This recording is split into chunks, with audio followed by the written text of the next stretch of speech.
¿Qué tal? Bienvenidos y bienvenidas aquí a La Chuleta Osler una vez más. Yo me llamo Augusto, soy médico especialista en medicina de familia en la provincia de Valencia, vivo en Requena, aquí soy médico rural y pues hago estos dibujos, estas ilustraciones y con ellas revisiones y video repasos para poder recordar y estudiar medicina, y cuando nos olvidemos de alguna cosa pues podemos ver la ilustración o el video y así pues recordamos cosas clave.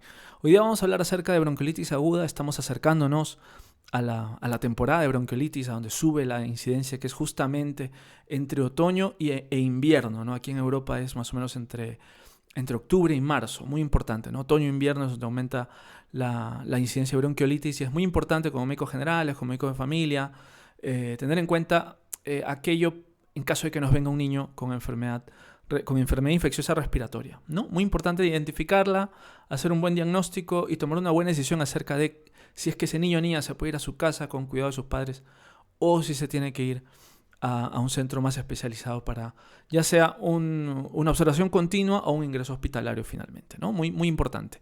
Entonces vamos a revisar esto. Esta revisión de bronquiolitis aguda ha sido gracias al Servicio Madrileño de Salud. Nos invitaron a hacer una ilustración para uno de sus videos que presentan para unificar criterios de abordaje, diagnóstico y tratamiento entre los médicos y médicas de familia y generales y pediatras de primaria en Madrid. Y nos invitaron a hacer una ilustración, justamente este dibujo que va a salir en su video. Ellos hicieron un video acerca de las recomendaciones no hacer en bronquiolitis aguda, coordinado por la doctora de la Torre Espí.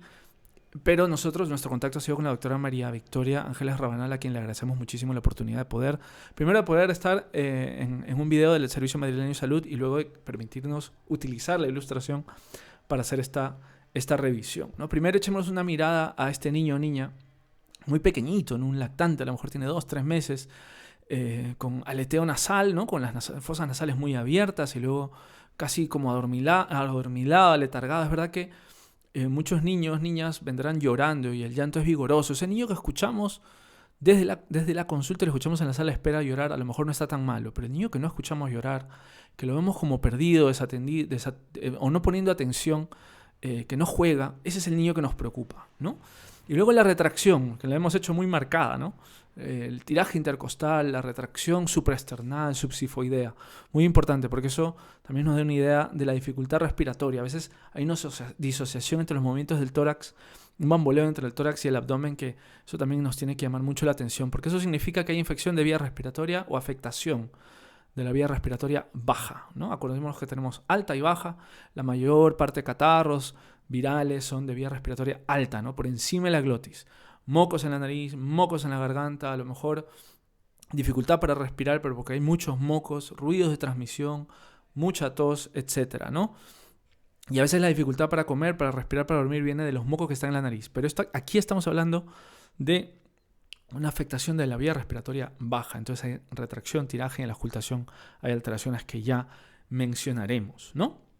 Primero decir que reservamos, como dice la guía, lo dice muy claramente, reservamos ese término, reservamos esa expresión bronquiolitis aguda, ese nombre, esa nomenclatura, la vamos a reservar para los niños menores de 2 años que tienen un primer episodio de infección respiratoria de vía baja con broncoespasmo, ¿no? Con broncoespasmo, con hiperactividad bronquial. Después serán hiperactividades bronquiales desencadenadas por infecciones virales. En los niños mayores de 2 años pues ya sería hiperactividad bronquial, que cuando eso se mantiene pues habrá que estudiar un asma. Pero entre los niños menores de 2 años hasta los 2 años, ese primer episodio de un cuadro infeccioso respiratorio de vías bajas con broncoespasmo, eso es lo que nosotros llamamos bronquiolitis aguda. Y en ese sentido, 20% de los niños de menos de 2 años pues tendrán por lo menos un episodio o su episodio de bronquiolitis aguda. Y es la infección de vías respiratorias bajas más común, o sea que en niños es más común que la neumonía, ¿no? Y que siendo más común que la neumonía, es la primera causa de ingresos hospitalarios, ¿no? Entonces, ¿cuál es la diferencia? La neumonía es una infección bacteriana de un lobo, ¿no? Una neumonía lobar es una infección bacteriana de un lobo del pulmón. Aquí estamos hablando de una infección que está causando broncoespasmo, hiperactividad bronquial en bronquios, bronquiolos respiratorios y terminales, ¿no? Entonces, repito, la infección respiratoria baja más común y el motivo de ingreso más común en niños de 1 año es la bronquiolitis aguda, ¿no? El causal más común, a ver, la gran mayoría serán virales y sobre todo por el virus sincitial respiratorio, que es hasta el 85% del causal, ¿no? El 25% restante, pues están el resto de virus. Decir acerca de la COVID que es un causal más, a ver, el coronavirus estacional es un causal más, pero la COVID-19 es un causal más en ese 25%, pero decir que no por ser la COVID es más grave, muy importante, ¿no? No por ser la COVID es más grave. La gran cantidad de bronquiolitis aguda serán por virus sincitial respiratorio, que es justamente contra el cual estamos haciendo más esfuerzos para generar inmunidad artificial en niños pequeñitos, ¿no? Y decíamos justamente la incidencia estacional muy importante aquí en España, en este lado, en este hemisferio norte, ¿no? Es de otoño-invierno, entre octubre y marzo, ¿no? El pico es justamente en invierno, entre fiestas y después de fiestas, o sea, entre noviembre y enero, ¿no? Y decir, pues, que si bien es una enfermedad de vías bajas, donde todo el mundo se preocupa, que genera mucho ingreso, ¿no? Es autolimitado. De hecho, en los ingresos a veces lo que se hace es esperar a que el niño mejore, ¿no? Porque a veces no haciendo nada, el niño o niña se recupera. 90% son autolimitados y decíamos justamente para los 2 años, un 20% de niños habrán tenido su primer episodio de broncoespasmo por un virus, por una infección viral baja. Es decir, 20% de los niños menores de 2 años pues habrán tenido ya bronquiolitis, ¿vale? Ahora, cuando tenemos al niño en consulta, y nos cuentan la historia, ¿no? Probablemente los padres lo traerán porque tiene mucha tos, porque ha tenido una fiebre que no le baja, porque tiene muchos mocos, porque lo ven peor, ¿no? Porque la fiebre parece que no mejora a pesar de los antitérmicos, que es algo muy común que ocurre. Pero una de las cosas que nos tiene que preocupar a nosotras, es que el niño no coma, ¿no? Que no esté alimentándose adecuadamente. No se está hidratando, no está recibiendo el aporte calórico que necesita, pues lo primero que hay que hacer, pues ya tenemos, ¿no? Niño o niña que viene con un cuadro catarral de algunos días de evolución, con fiebre, está peor, tose, no juega, no duerme, no está comiendo bien. Pues antes de hacer nuestra exploración física, muy importante hacer un lavado nasal adecuado. Un buen lavadito nasal antes de hacer la exploración, ¿por qué? Porque hay mucho moco en la vía nasal, en la vía aérea superior, y ese moco genera ruidos de transmisión, a veces los niños tienen las fosas nasales tapadas.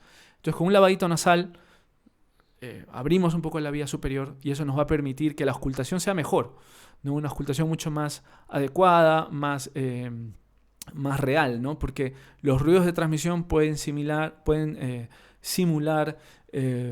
roncus, crepitantes, etc., ¿no? Entonces hacer un buen lavado nasal para que no haya ruidos que nos artefacten la exploración cardiorrespiratoria. Entonces antes un lavadito nasal.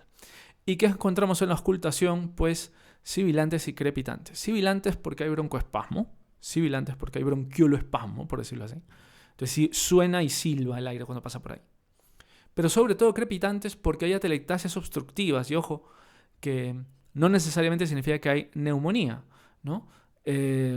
Los bronquiolos se cierran y esa parte del pulmón, esa parte del parénquima pulmonar deja de recibir aire. Entonces se colapsa y cuando el niño hace la inspiración profunda, en la taquipnea, pues se abre y cuando se abre, pues hace el crepitante. Entonces hay crepitantes por atelectasias obstructivas, no necesariamente porque hay una condensación muy importante, ¿no?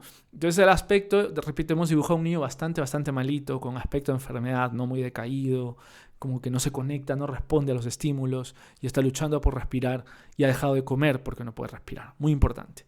¿De acuerdo? Entonces, el uso de la musculatura accesoria, algo que nos tiene que llamar mucho la atención, la retracción. El tiraje intercostal, la retracción supraclavicular y subsifoidea, a veces como bambolea el abdomen, ¿no? El tórax y el abdomen se mueven. Un niño que está luchando por meter y sobre todo por sacar aire de ese tórax, ¿no? Entonces hemos hecho nuestro diagnóstico, cosas que tenemos que tener en cuenta ahora, que el diagnóstico es clínico, no necesariamente tenemos que pedir pruebas, ni radiológicas, ni de laboratorio de entrada, sobre todo si el niño no está muy malo, ¿de acuerdo? Hay cosas que se pueden diagnosticar clínicamente y esta es una de ellas.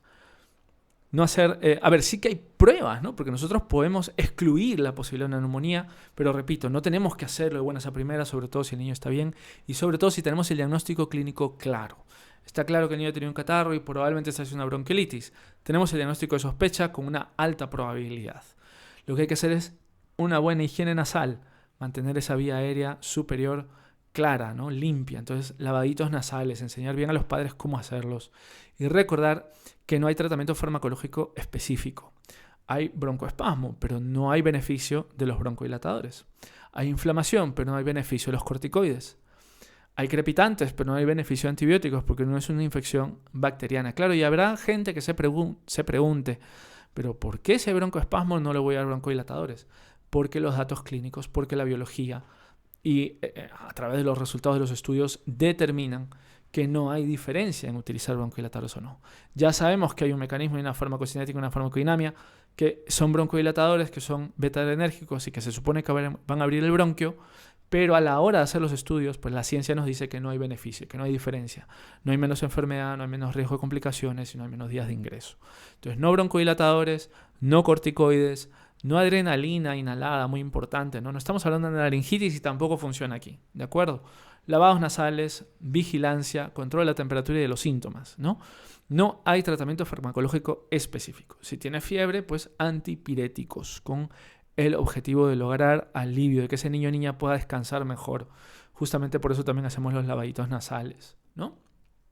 Ahora sí, si determinamos que el niño o niña se puede ir a casa, ¿no? Bueno, no está tan malo, ha comido, tiene buen aspecto, no tiene un cambio en su conducta habitual, el niño responde, ¿no? Cosas que podemos ir vigilando, que le podemos decir a los padres.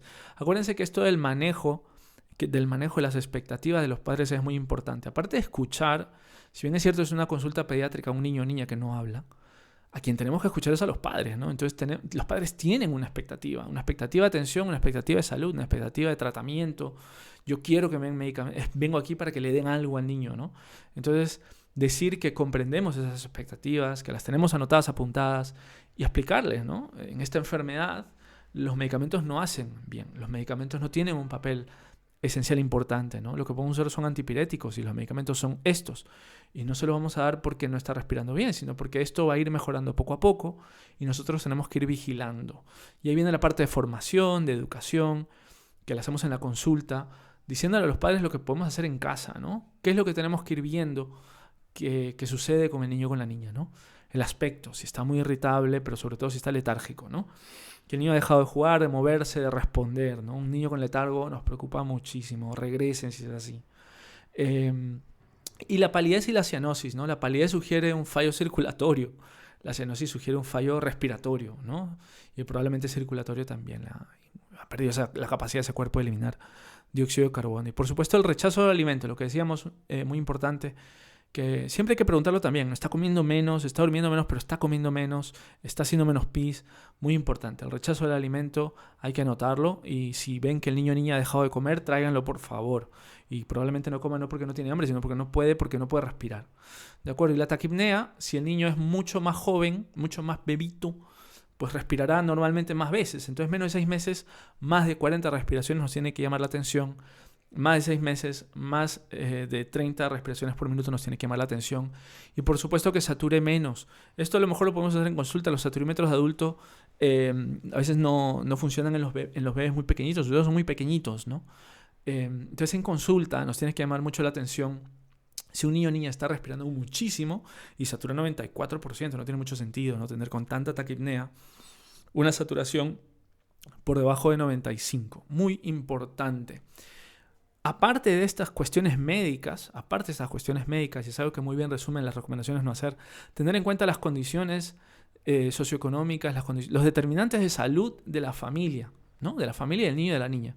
Es decir, si no tienen capacidades económicas para tener una vivienda adecuada, para comprar los medicamentos, si no hay transporte, si el centro de salud hospital está muy lejos, si no hay transporte público que los pueda llevar, si en la noche no tienen coche, ¿no? Si hay un nivel educativo bajo, ¿no? Todas estas cosas nos tienen que decir que a lo mejor tenemos que poner mucha más atención y dudar si es que hay un beneficio de mandar a casita, ¿no? Porque igual, si no tienen las posibilidades de venir adecuadamente rápidamente, si no tienen Imagínense un padre que se tiene que ir a trabajar y va a dejar con la niñera al niño, aunque sea pequeñito, a veces lo tienen que hacer, lo van a dejar con los abuelos.